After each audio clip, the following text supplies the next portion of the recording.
एक बार इस सच्चे नाम से आज कोई जुड़ जाएगा, आज उसने नाम ले लिया, कितना रोगी है और चाहे उसकी कल मृत्यु हो जा, नाम लेते भी हो जा, तो अभी परमात्मा अपनी बही में लिख लेगा उस आत्मा को कि मेरी होगी भी।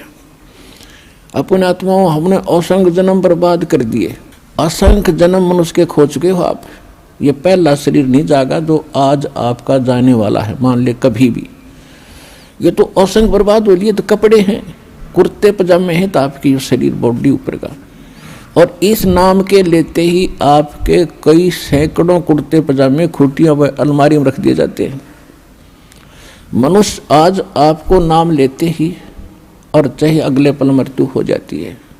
वैसे तो ऐसा नहीं होगा, जो सच्चे दिल से आते हैं उनको राहत मिलती है, उनका मनुष्य जीवन एक्सटेंड होता है, आयु भी बढ़ाता है परमात्मा। एक उदाहरण के लिए कहते हैं कि जो अविश्वास रूप में भी आकर नाम ले लिया, अब देखेंगे किसी के कहने से आते हैं रोगी बहुत से तो कि देख लेते हैं एक बार चल कर, तो वो उनको भगवान वैसे उसको एक्सटेंड नहीं करेगा, उनका पता है कि इसको मैंने जीवन भी दे दिया, यू आगे फिर वो बकवाद करेगा। तो परमात्मा ने तो अपनी आत्मा देखनी है कि इसका उद्धार क्यों कर होगा, तो नाम लेते ही यदि उसकी मृत्यु भी होगी तो भी भगवान के अकाउंट में आ गया, और 10 महीना में फिर जन्म देकर उसको फिर बरवाला बुला लेगा, वह शुरुआत होगी उसके जीवन की। तो यहाँ आने वाले व्यक्ति को हानि कति नहीं है, और कति ज्ञान सुनकर समर्पित होकर आओगे तो आपकी कैंसर का बाप भी ठीक हो जा। भगवान किसे कहते हैं? वाह भाई वाह।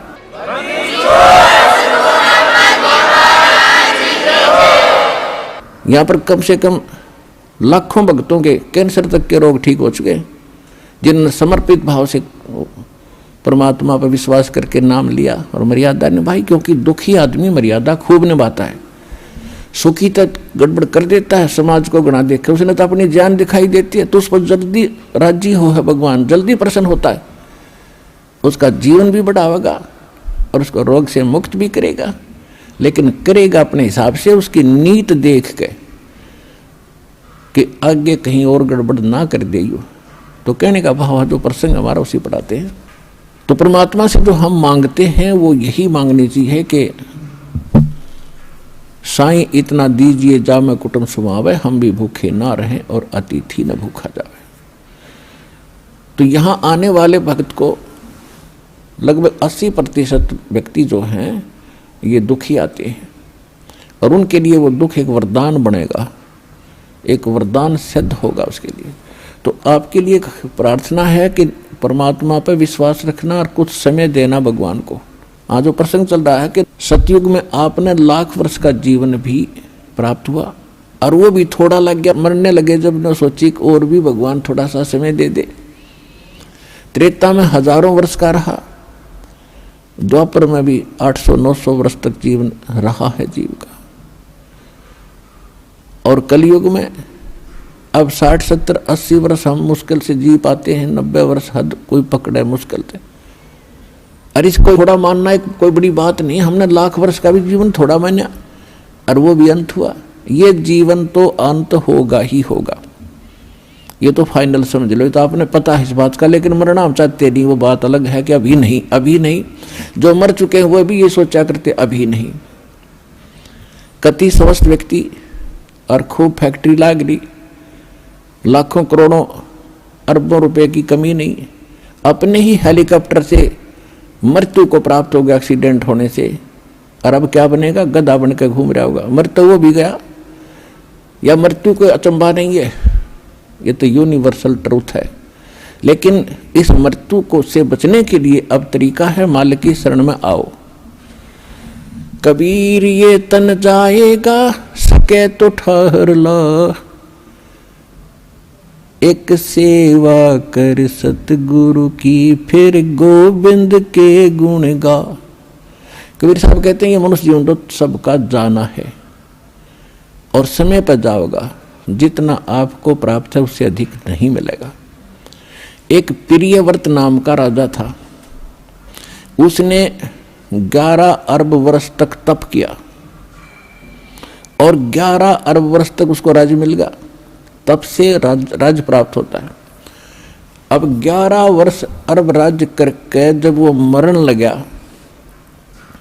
11 अरब वर्ष तक राज भोग के, इतने ठाठ माना हम तो राजा के। मरते समय जब यम के दूत उसको लेने आए तब उसने एक का प्रार्थना की कि मुझे कुछ श्वास और दे दो। बता, 11 अरब वर्ष में तो कला तोड़ा नहीं, ये कुछ सांसों में तो कला तोड़ देगा। यम के दूत कहने लगे, खबरदार, तेरे ताई एक भी सांस लेने का आदेश नहीं है, और टीटी भी पकड़ कर घसीट ले गए उस राजा को। और यहाँ परमात्मा क्या कहते हैं, जम जो राजा से डरे और मिट कर्म के लेख, अदली असल कबीर हैं ये कुल के सतगुरु एक। मासा घटे न तिल बधे, विद ना लिखे जो लेख, और सच्चा सतगुरु मेट करवाई ऊपर मार दे मेघ। क्या कहते हैं भगवान कि जा सतगुरु की मैं बलिहारी, जो मेटे जम तल बाणे नू। क्या बताया भगवान ने अपनी महिमा में कि उस सतगुरु पर बलिहारी जाऊं जो यम के तलबाने यानी तलब किया जाए यमराज के द्वारा, जिसको बुलाया गया है, और यम के दूत लेन आगे, कहते हैं उसको वापस कर दे, भाग जाए यहाँ से, ये नहीं आएगा, ये हमारा बच्चा है, तुम इसके निकट नहीं आ सकते। यानी उसकी उम्र बढ़ा दी, कर्म की रेख काट दी, मिटा दी, वो अंत था वो समाप्त कर दिया, और आपकी आयु एक्सटेंड कर दी, बढ़ा दी। अब आप बालक हो, आपको मालूम नहीं कि कितना कीमती है मनुष्य जीवन, एक सांस की क्या कीमत है। कबीर साहब कहते, कहता हूँ कही जात हूँ और कहूँ बजा के ढोल, श्वास जो खाली जात है वही 3 लोक का मोल। मनुष्य जीवन का श्वास,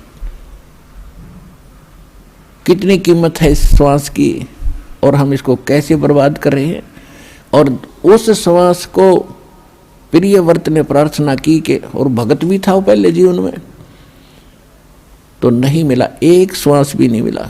और यहाँ आपको इतने श्वास बढ़ा देगा, आपकी गिनती भी नहीं होगी। तो ऐसा समर्थ भगवान आपको मिल गया है।